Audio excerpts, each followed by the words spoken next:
जय हिंद साथियों। Bihar police constable की नई भर्ती के लिए आज फिर से जीके जीएस के 35 अति महत्वपूर्ण प्रश्नों को कवर करेंगे और ये बिल्कुल आपके सिलेबस पर आधारित प्रश्न है जो बिहार पुलिस के एग्जाम में पूछे जाने की काफ़ी ज़्यादा चांसेस है। और दोस्तों, अगर आप लोग बिहार पुलिस एग्जाम के लिए प्रीवियस ईयर क्वेश्चंस का कोई बुक लेने की सोच रहे हैं तो आप लोग ये किरण पब्लिकेशन का बुक ले सकते हैं। इसमें 2010 से लेकर 2022 तक में जितने भी प्रश्न पूछे गए हैं सभी प्रश्नों का विस्तृत व्याख्या सहित इस बुक में दिया गया है। तो इस बुक का लिंक आपको इसी वीडियो के नीचे डिस्क्रिप्शन बॉक्स में मिल जाएगा, जाकर आप लोग ले सकते हैं। तो चलिए, फर्स्ट क्वेश्चन आपके सामने है। निम्नलिखित में से किस राज्य के विधानसभा में 60 से कम सीटें हैं? काफ़ी ज़्यादा इम्पोर्टेंट प्रश्न है। चलिए, आप सभी अपना अपना आंसर नीचे कमेंट बॉक्स में बताएंगे और देखिए प्रत्येक स्टूडेंट को आंसर करना है जिससे आप सभी का प्रॉपर तरीके से रिवीजन भी होगा। तो देखिए यहाँ पर पहले प्रश्न का आंसर क्या होगा।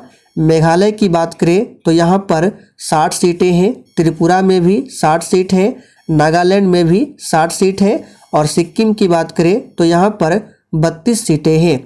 तो 60 से कम सीटें कहाँ पर होगा? सिक्किम। तो अगर आपने ऑप्शन डी को दिया है तो बिल्कुल सही जवाब है सिक्किम।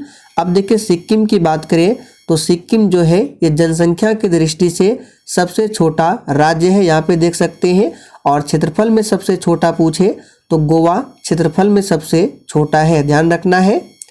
आप लोग कमेंट करके बताएंगे किस राज्य में विधानसभा की सीटें सबसे अधिक है। इसका आंसर आप सभी को कमेंट बॉक्स में देना है। दूसरा प्रश्न है, मौर्य काल में सीता से तात्पर्य क्या है? बिल्कुल एग्जाम में पूछा जाने वाला प्रश्न है, आंसर बताइए। तो यहाँ पर दूसरे प्रश्न का आंसर अगर आप लोगों ने ऑप्शन डी को दिया है तो बिल्कुल सही जवाब है। राज्य की भूमि से प्राप्त आय को मौर्य काल में सीता कहा जाता था। अब देखिए मौर्य काल की बात करें तो मौर्य वंश की स्थापना किसने किया था? तो चंद्रगुप्त मौर्य ने।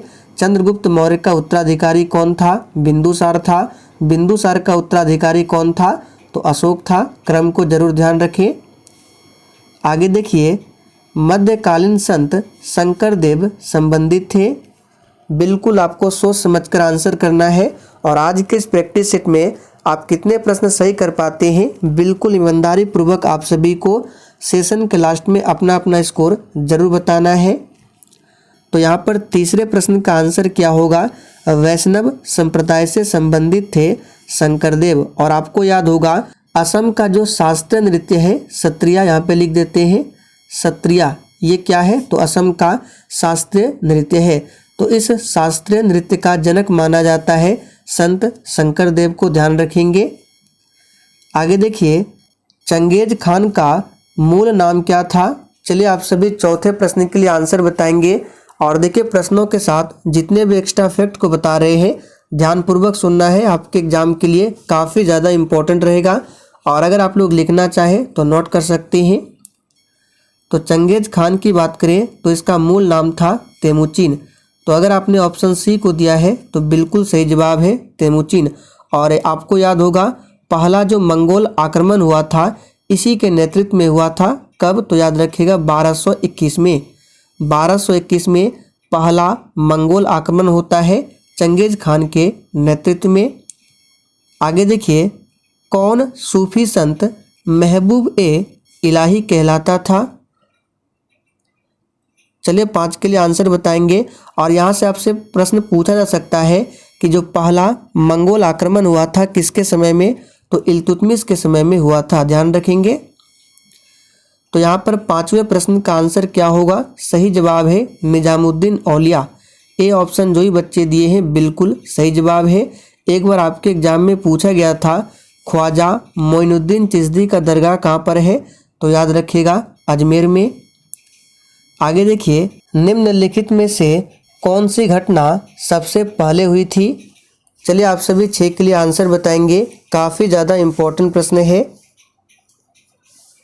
तो यहाँ पर छठे प्रश्न का आंसर क्या होगा? प्रथम एंग्लो सिख युद्ध ये कब हुआ था? तो याद रखिएगा 1845-46 में प्रथम एंग्लो सिख युद्ध हुआ था। और दूसरा पूछे तो 1848-49 में होता है दूसरा एंग्लो सिख युद्ध यानी कि अंग्रेज और सिखों के मध्य हुआ था, दूसरा 1848-49 में। और इल्बर्ट बिल विवाद की बात करें तो ये 1884 में रिपन के समय में हुआ था। संथाल विद्रोह की बात करें तो ध्यान रखना है ये 1855-56 में हुआ था। किसके नेतृत्व में? तो सिद्धू और कान्हू के नेतृत्व में। यहाँ पर आंसर क्या होगा? C option. सत्यार्थ प्रकाश किसके द्वारा लिखा गया है? वेरी वेरी इंपॉर्टेंट प्रश्न है, काफ़ी बार ये प्रश्न एग्जाम में पूछा गया है। आंसर बताएंगे तो यहाँ पर 7वें प्रश्न का सही जवाब है दयानंद सरस्वती। ध्यान रखेंगे, सत्यार्थ प्रकाश जो है दयानंद सरस्वती के द्वारा लिखा गया है। आप लोग कमेंट करके बताइए दयानंद सरस्वती का मूल नाम क्या था? दयानंद सरस्वती ने 1875 ईस्वी में आर्य समाज की स्थापना की थी और इन्होंने ही वेदों की ओर लौटो का नारा दिया था। अवध के किस सरदार ने विष खाकर आत्महत्या कर ली थी? तो यहाँ पर 8वें प्रश्न का सही जवाब है सादत खां। याद रखेंगे। और अवध से संबंधित एक प्रश्न याद रखना है, काफ़ी ज़्यादा इम्पोर्टेंट है। अवध का अंतिम नवाब कौन था पूछा गया है, तो याद रखिएगा वाजिद अली शाह। कौन था? तो अवध का अंतिम नवाब। ध्यान रखेंगे। आगे देखिए, नेपाल के पड़ोसी भारतीय राज्यों का सही युग्म क्या है? तो चलिए इस प्रश्न को मैप से समझते हैं। तो मैप में देख सकते हैं ये है नेपाल। अब यहाँ पे देख लीजिए कौन कौन से राज्य है जो नेपाल से लगा हुआ है। तो उत्तराखंड है, उत्तर प्रदेश है, बिहार है, सिक्किम है, पश्चिम बंगाल है और कौन सा है? तो यहाँ पे देख सकते हैं कितने राज्य हैं। तो उत्तराखंड, उत्तर प्रदेश और कौन? बिहार, सिक्किम, पश्चिम बंगाल। तो ऑप्शन के अकॉर्डिंग आपको यहाँ पे आंसर बताना है कौन सा होगा। तो देखिए ए ऑप्शन में है असम और बिहार। बिहार तो लगता है लेकिन असम नहीं लगता है। उत्तर प्रदेश लगता है लेकिन छत्तीसगढ़ नहीं लगता है। सिक्किम लगता है लेकिन नागालैंड नहीं लगता है। डी ऑप्शन में देख सकते हैं सिक्किम और बिहार दोनों ही नेपाल के पड़ोसी राज्य हैं। तो यहाँ पर आंसर क्या होगा? D option. छोटा नागपुर पठार की सबसे ऊंची चोटी कौन सी है? ध्यान रखना है, नेपाल से सटे राज्य 5 है। कौन कौन से? बिहार, सिक्किम, पश्चिम बंगाल, उत्तराखंड और उत्तर प्रदेश। चलिए आंसर करेंगे 10 के लिए। छोटा नागपुर पठार की सबसे ऊंची चोटी कौन सी है? तो याद रखिएगा पारसनाथ। यहाँ पर सी ऑप्शन आपका सही जवाब है और ये झारखंड में स्थित है। धूपगढ़ की बात करें तो यह सतपुड़ा की सबसे ऊंची चोटी है जो कि मध्य प्रदेश में स्थित है। महाबलेश्वर से कौन सी नदी निकलती है? तो कृष्णा नदी निकलती है महाबलेश्वर से। सभी को ध्यान रखें। कौन सुमेलित नहीं है? चलिए 11 के लिए फटाफट से आंसर बताएंगे। और दोस्तों ये बिहार पुलिस 2023 के लिए क्लास टाइमिंग लिखा हुआ है। तो जितने भी नए अभ्यर्थी चैनल पर पहली बार आए हैं आप लोग स्क्रीनशॉट ले लीजिए। सभी क्लास के PDF और जितने भी इम्पोर्टेंट नोट्स होते हैं टेलीग्राम पर दिए जाते हैं। तो यहाँ पर कौन सुमेलित नहीं है? तो देखिए राणा प्रताप सागर ये चंबल नदी पर है ना कि नर्मदा नदी पर। गांधी सागर चंबल पर है। गोविंद, बाकी सभी ऑप्शन सही है। यहाँ पर आंसर जो होगा डी ऑप्शन। राणा प्रताप सागर ये नर्मदा नदी पर नहीं है, ये चंबल नदी पर है। और किस राज्य में है? तो राजस्थान में है। भारत में कहाँ पर तालाबों से सिंचाई होती है?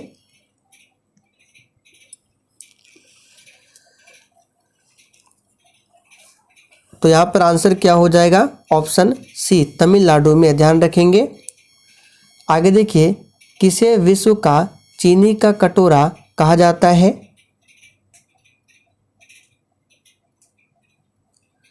तो चीनी का कटोरा किसे कहा जाता है? क्यूबा को।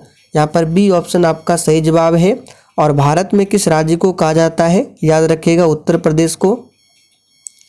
निम्नलिखित में से कौन सा जर्मनी में अवस्थित है? बिल्कुल आपको सोच समझकर आंसर बताना है। और सेशन अगर आपको थोड़ा भी पसंद आ रहा है तो आप सभी सेशन को दिल से एक बार ज़रूर लाइक कर दें। तो यहाँ पर अगर आपने ऑप्शन बी को दिया है तो बिल्कुल सही जवाब है ब्लैक फॉरेस्ट।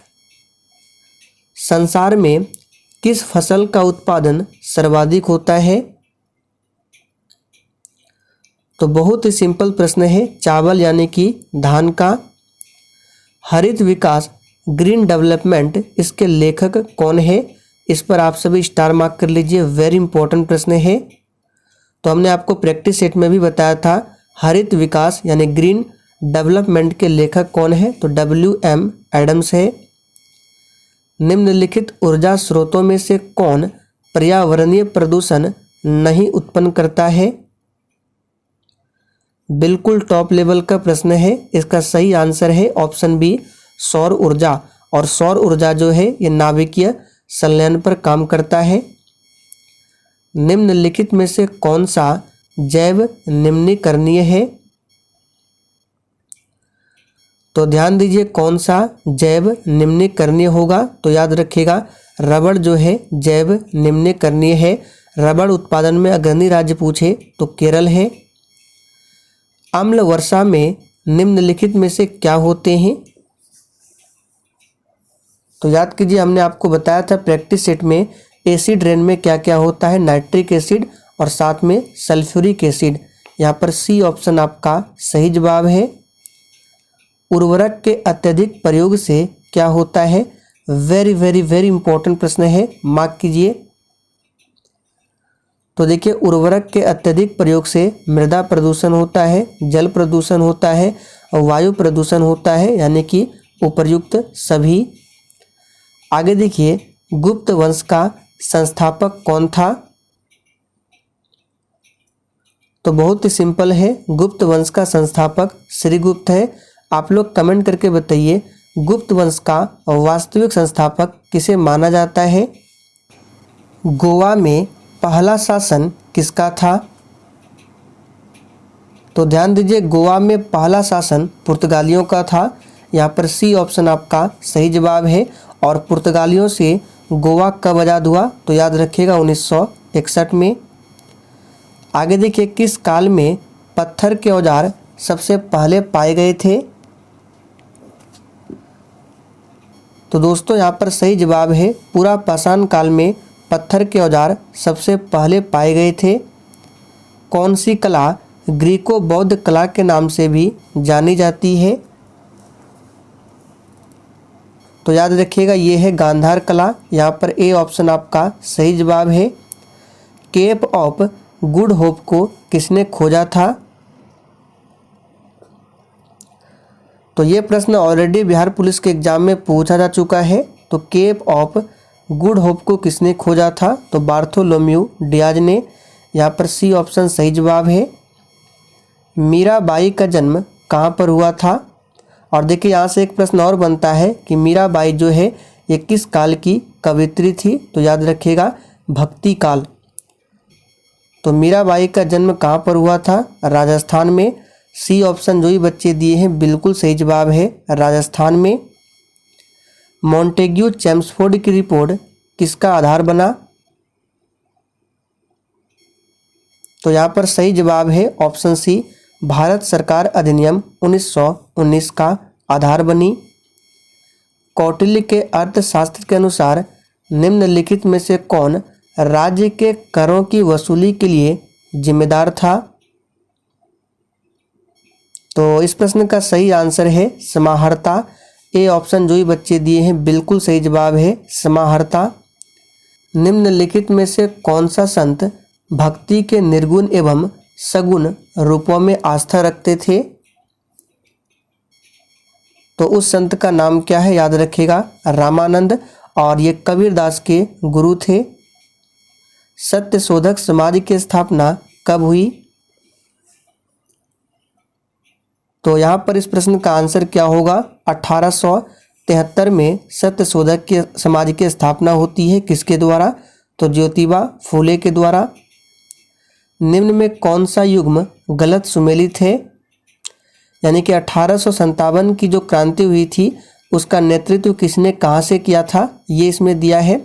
तो कुंवर सिंह ने बिहार से किया था, बिल्कुल सही जवाब है। लक्ष्मीबाई ने झांसी से किया है, यह भी बिल्कुल सही है। नाना साहेब ने अवध से नहीं किया है, नाना साहेब ने कानपुर से नेतृत्व किया था। बाकी मौलवी अब्दुल्ला ने फैजाबाद। तो आंसर क्या होगा? सी ऑप्शन, ये सुमेलित नहीं है। कुतुबुद्दीन ऐबक का उत्तराधिकारी कौन था? देखिए, कुतुबुद्दीन ऐबक ने ही 1206 में गुलाम वंश की स्थापना की थी और 1210 में पोलो खेलते समय इनकी मृत्यु हो जाती है और इनका उत्तराधिकारी बना था आराम शाह। लेकिन आराम शाह ये अयोग्य शासक था और इसकी हत्या की थी इल्तुतमिश ने। ध्यान रखना है। तो उत्तराधिकारी पूछा जा रहा है, आंसर क्या होगा? आराम शाह। निम्न में से कौन नकारात्मक स्वतंत्रता के प्रतिपादक थे? तो यहाँ पर इस प्रश्न का सही जवाब है आयशा बर्लिन। इंग्लैंड में किस वर्ष ग्लोरियस रेवोल्यूशन यानी गौरवशाली क्रांति होती है? ये प्रश्न भी एग्जाम के लिए काफ़ी ज़्यादा इम्पोर्टेंट है। इसका सही आंसर है 1688 में इंग्लैंड में गौरवशाली क्रांति होती है। भारतीय स्वतंत्रता अधिनियम कब पारित हुआ था? और देखिए, जिसने अभी तक सेशन को लाइक नहीं किया है फटाफट से आप सभी सेशन को लाइक करें। तो ये कब पारित हुआ था? 18 जुलाई 1947 को। तो ए ऑप्शन अगर आपने दिया है तो बिल्कुल सही आंसर है। तो चलिए दोस्तों, आज के लिए इतना ही। तब तक के लिए जय हिंद।